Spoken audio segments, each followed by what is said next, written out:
That adorable crib bumper you got at your baby shower, it could suffocate your baby. That incline sleeper your friend swore saved their life, it's been banned in multiple countries because babies have died in them. And that soft, cozy pillow designed to prevent flathead, it's blocking your baby's airway. If you're a new parent trying to create the perfect, safe nursery, this video could save your baby's life. Today, we're exposing 6 popular baby sleep products that are marketed as helpful but are actually dangerous. Let's dive in. Being a new parent is overwhelming. You're exhausted, your baby won't sleep, and everywhere you look, there's a product promising to help. Better sleep, less reflux, a rounder head, fewer wake-ups. And these products look safe. They're sold in major stores, they have 5-star reviews, other parents swear by them, so you assume they've been tested, approved, and regulated. But here's the truth. Many baby sleep products are not adequately safety tested before they hit the shelves, and by the time the dangers become clear, babies have already been hurt or worse. According to safe sleep guidelines from the American Academy of Pediatrics, Red Nose Australia, and other leading organizations, the safest sleep environment for a baby is simple: a firm, flat surface with a fitted sheet. That's it. Nothing else. But companies keep creating and marketing products that contradict these guidelines, and parents, trusting, loving, well-meaning parents, buy them, not knowing the risks. So today, we're going to walk through 6 of the most common unsafe baby sleep products. I'll explain why they're dangerous, what the research says, and what you should use instead. Let's start. Let's start with one of the most dangerous: Incline sleepers and wedges. These are products designed to elevate your baby's head and upper body at an angle, usually between 10 and 30 degrees. They're marketed to help with reflux, congestion, and colic. The pitch sounds convincing. Keep your baby's head elevated to reduce spit-up and help them sleep better. But here's the problem. Research shows that incline sleepers don't actually reduce reflux. In fact, some studies suggest they may make it worse by increasing pressure on the stomach. More importantly, they're incredibly dangerous. When a baby is placed on an incline, their head can fall forward into what's called a chin-to-chest position. This compresses the airway and restricts breathing. Babies don't have neck strength to lift their heads back up, so they can slowly suffocate without making a sound. On top of that, babies can roll or shift in these products and get stuck in positions where their face is pressed against the side or fabric. This leads to positional asphyxia, a silent, deadly form of suffocation. Between 2005 and 2019, the Fisher-Price Rock and Play, one of the most popular incline sleepers, was linked to over 100 infant deaths. It took years, lawsuits, and advocacy from grieving parents before it was finally recalled. In 2022, the United States passed the Safe Sleep for Babies Act, which banned the sale of incline sleepers and crib bumpers. New Zealand has also banned them, but in many countries they're still being sold. Here's what you need to know. Even if a product claims to be designed for sleep, if it's not a flat, firm surface, it's not safe for unsupervised sleep. That includes rockers, loungers, swings, and car seats. Those are fine for supervised awake time, but never for sleep. If your baby has reflux, talk to your pediatrician. The solution isn't an incline sleeper, it's proper feeding techniques, smaller meals, burping, and sometimes medication, but never, ever an inclined sleep surface. Next up, crib bumpers. These are the padded or mesh liners that tie around the inside of a crib. They come in adorable patterns, and they seem like they'd protect your baby from hitting their head on the crib slats. But here's the reality. Crib bumpers are one of the leading causes of infant sleep-related deaths. Let's break down the risks. First, suffocation. If your baby rolls or turns and their face presses up against a padded bumper, they can't breathe. Babies don't have the motor skills to push themselves away. Second, entrapment. Babies get stuck between the bumper and the mattress, or between the bumper and the crib slats. Their body gets wedged in a position where they can't move or breathe. Third, strangulation. The ties used to attach bumpers to the crib can come loose. Babies have been strangled by these ties. Fourth, overheating. Bumpers reduce airflow in the crib, which increases the risk of overheating, a known SIDS risk factor. And fifth, older babies can use bumpers as a step to climb out of the crib, leading to serious falls. Now, some parents worry, but won't my baby hurt themselves on the crib slots? The answer is no. Crib slots are regulated to be a specific distance apart, no more than 2 3/8 inches, so your baby can't get their head stuck. And if your baby bumps their head, it might startle them, but it won't cause serious injury. A bump is far less dangerous than suffocation. But what about mesh bumpers? Aren't those safer? Unfortunately, no. While mesh bumpers allow slightly better airflow than padded ones, they still pose suffocation and entrapment risks. Studies show that mesh bumpers have also been linked to infant deaths. The American Academy of Pediatrics, the Consumer Product Safety Commission, and organizations like Red Nose Australia all agree no bumpers of any kind should be used in a crib. Not padded, not mesh, none. If you've already bought bumpers or received them as a gift, don't use them. Your crib should have nothing in it except a firm mattress and a fitted sheet. That's the safest sleep environment. Let's talk about sleep positioners. These are foam or cushioned devices designed to keep your baby in one position, usually on their back, to prevent rolling. They typically have bolsters or wedges on either side of your baby's body. The idea is that they'll keep your baby from rolling onto their stomach, which parents worry about because stomach sleeping increases SIDS risk. But here's the ironic and tragic truth. Sleep positioners actually increase the risk of suffocation and SIDS. Here's why. When a baby is placed in a sleep positioner, they're restricted. If they shift even slightly, they can get trapped against the bolster or wedge. Their face can press into the foam, blocking their nose and mouth. And because they're wedged, they can't move away. Babies have died from getting their faces stuck against these positioners. Others have rolled and become entrapped between the positioner and the crib side. The U.S. Food and Drug Administration, FDA, and the Consumer Product Safety Commission have issued warnings against sleep positioners. Between 1997 and 2010, at least 13 infant deaths were linked to these products. The American Academy of Pediatrics is clear. Sleep positioners are not recommended. Red Nose Australia agrees. If your baby can roll, that's developmentally normal. Once your baby can roll from back to stomach and stomach to back on their own, it's generally safe to let them find their own comfortable sleep position, as long as you're still placing them on their back to start. But you should never use a device to prevent rolling. Your baby needs the freedom to move.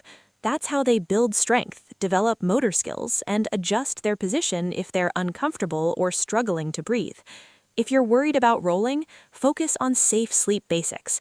Back to sleep, firm surface, no loose items in the crib. That's what actually protects your baby. Now let's talk about something that seems so innocent: blankets.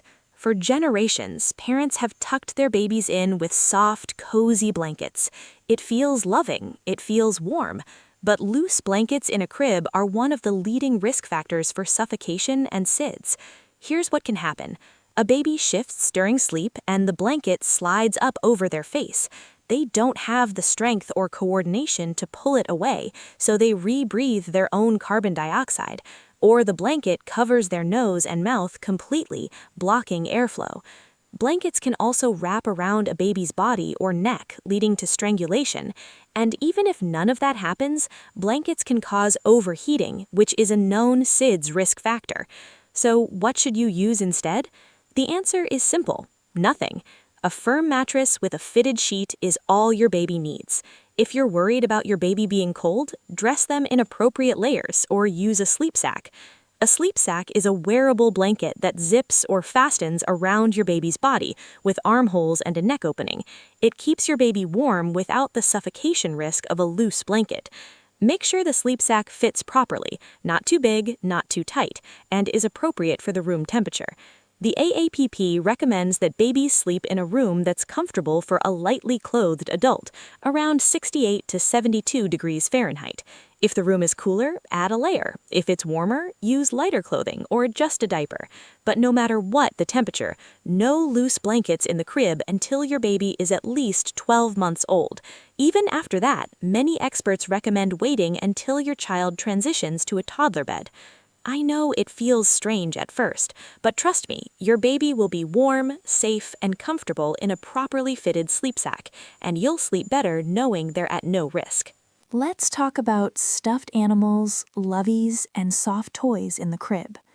They're adorable, they seem comforting, and many parents put them in the crib thinking they'll help their baby feel secure and sleep better. But here's the truth.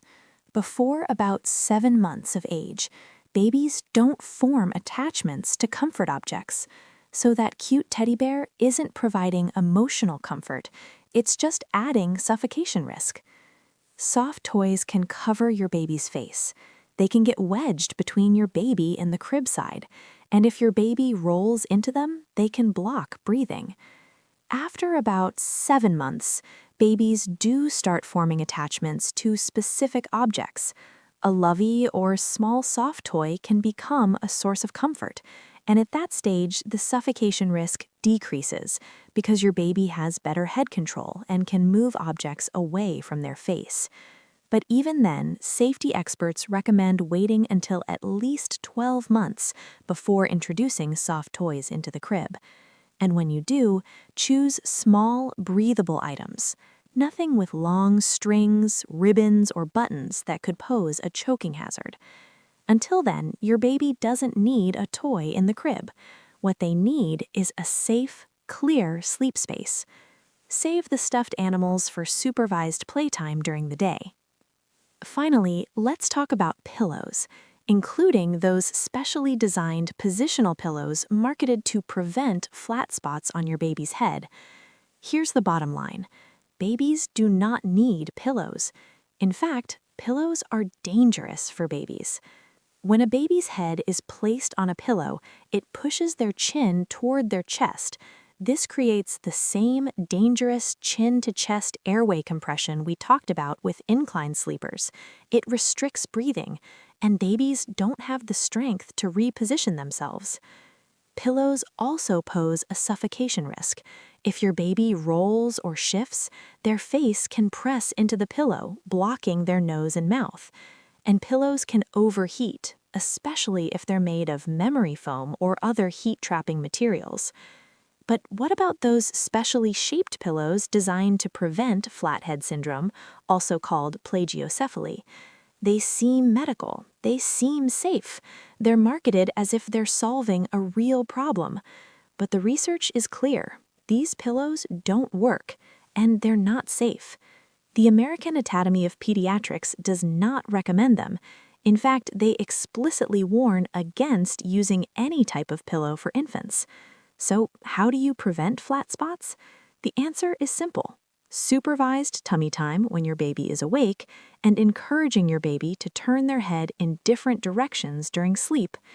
You can alternate which end of the crib you place your baby in, or change the position of toys and mobiles so your baby naturally turns their head to look at them. These strategies are safe and effective. If your baby does develop a flat spot, talk to your pediatrician. In most cases, it resolves on its own with time and repositioning. In rare cases, a helmet or physical therapy might be recommended, but a pillow is never the solution. Your baby's crib should have a firm, flat mattress and a fitted sheet. No pillow, no positioning device, nothing extra. All right, let's bring all this together with a clear, simple summary of what safe sleep actually looks like. Your baby should sleep on a firm, flat surface, like a crib, bassinet, or play yard that meets current safety standards. The mattress should be covered with a fitted sheet, and that's it. No blankets, no bumpers, no pillows, no positioners, no incline, no toys. Your baby should always be placed on their back to sleep, for naps and nighttime, until they can roll both ways on their own. Once they can roll independently, you can let them find their own position, but always start them on their back. The sleep space should be in your own room for at least the first 6 months, ideally the first year, but in their own separate sleep surface. Room sharing reduces SIDS risk by up to 50%. Keep the room at a comfortable temperature and dress your baby in a sleep sack or appropriate layers. Avoid overheating. And finally, keep the crib free of any items that could pose a suffocation, strangulation, or entrapment risk. I know this might feel heavy or uncomfortable. We want our baby's sleep spaces to feel cozy and welcoming. But the truth is, the safest sleep space is the simplest one, and that simplicity could save your baby's life. I know this video might feel heavy. If you've been using any of these products, you might feel scared or guilty. Please don't. You were doing the best you could with the information you had. That's what every parent does. But now you have new information, and you can make changes starting tonight. Remove the bumpers. Take out the positioner. Get rid of the incline sleeper. Switch to a sleep sack instead of blankets. Clear the crib of toys and pillows. Yes, your baby's crib might look bare, but it's safe, and that's what matters most. If you're worried about reflux, flat spots, or rolling, talk to your pediatrician. There are safe, evidence-based solutions for all of these concerns, but none of them involve putting extra items in your baby's sleep space. Safe sleep saves lives, and by making these changes, you're giving your baby the safest start possible. Thank you so much for watching. If this video helped you, please share it with every new parent you know, and subscribe for more evidence-based parenting content that prioritizes your child's safety and well-being. You're doing an incredible job, and your baby is so lucky to have a parent who cares enough to learn and make changes. Sleep safe and take care.